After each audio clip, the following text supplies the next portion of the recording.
Budidaya tanaman temulawak.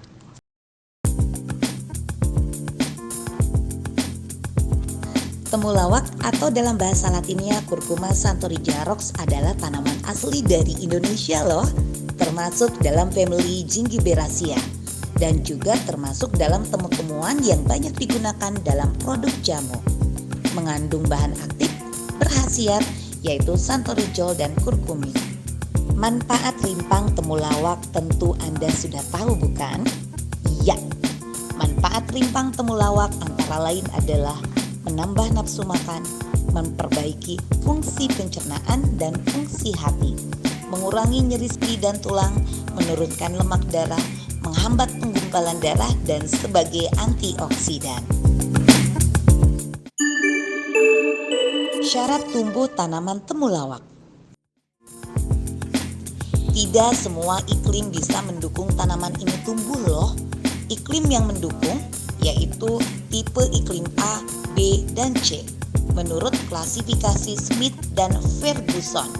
Ketinggian 100 sampai dengan 1.500 meter di atas permukaan laut. Curah hujan optimal 1.500 sampai dengan 4.000 mm per tahun. Suhu 19 sampai dengan 30 derajat Celcius. Tapi tanaman ini masih dapat tumbuh di bawah naungan seperti tanaman perkebunan dengan kurang lebih 30% tanah kering dan padang ilalang. Juga kondisi tanah harus dalam keadaan tanah yang subur, gembur, banyak mengandung bahan organik atau humus, berdrainase baik.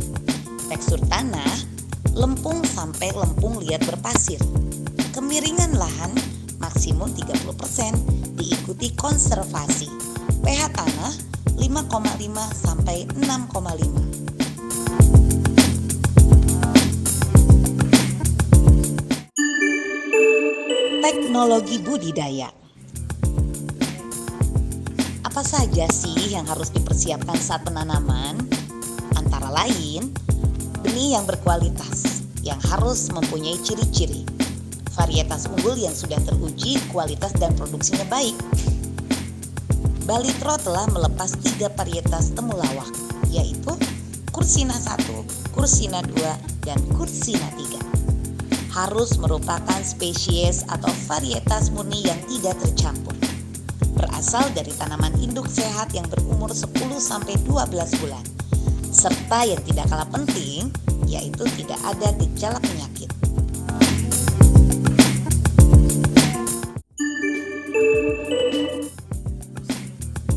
Langkah selanjutnya adalah penyemaian benih. Dengan cara rimpang atau benih dipotong-potong dengan ukuran berkisar antara 20 sampai 40 gram. Kemudian benih ditunaskan sampai mata tunasnya tumbuh dengan tinggi 0,5 sampai 1 cm.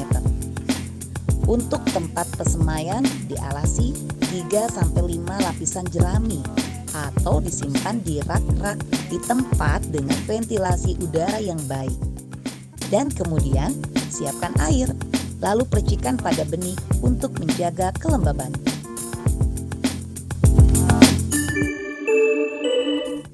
Kemudian langkah selanjutnya adalah pengolahan tanah. Tanah diolah sedalam 30 cm.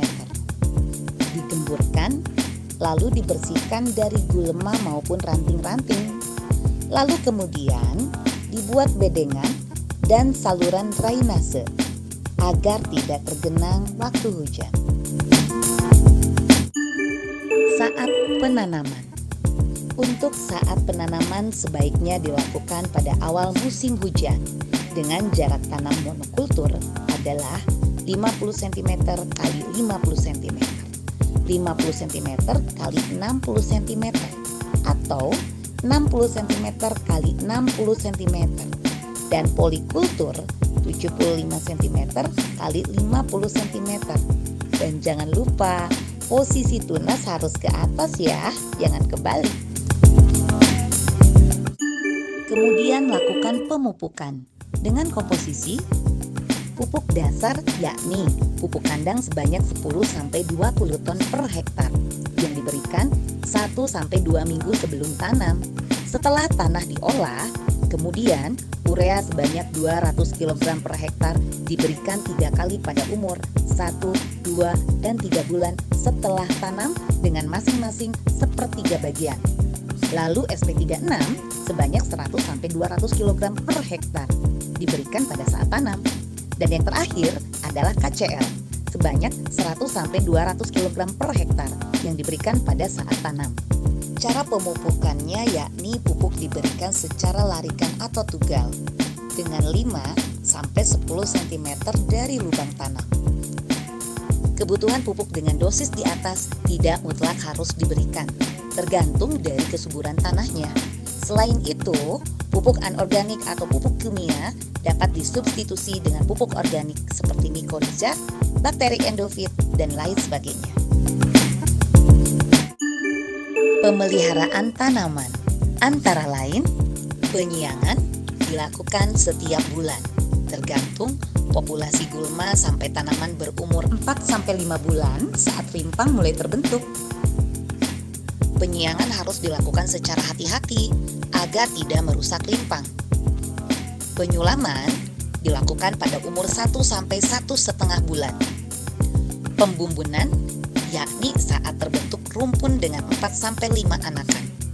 Dan yang terakhir, pengendalian organisme pengganggu tanaman dilakukan tergantung beratnya serangan. Masa panen dilakukan pada umur 9-10 bulan setelah tanam. Ditandai daunnya telah mengering, panen dilakukan dengan cara membongkar seluruh rimpang menggunakan garpu atau cangkul. Kemudian, tanah yang menempel dibersihkan. Itulah langkah-langkah dalam budidaya tanaman temulawak. Tidak terlalu sulit, bukan? Semoga informasi ini bermanfaat untuk Anda. Ikuti terus video-video selanjutnya tentang budidaya serta manfaat tanaman obat yang ada di Indonesia.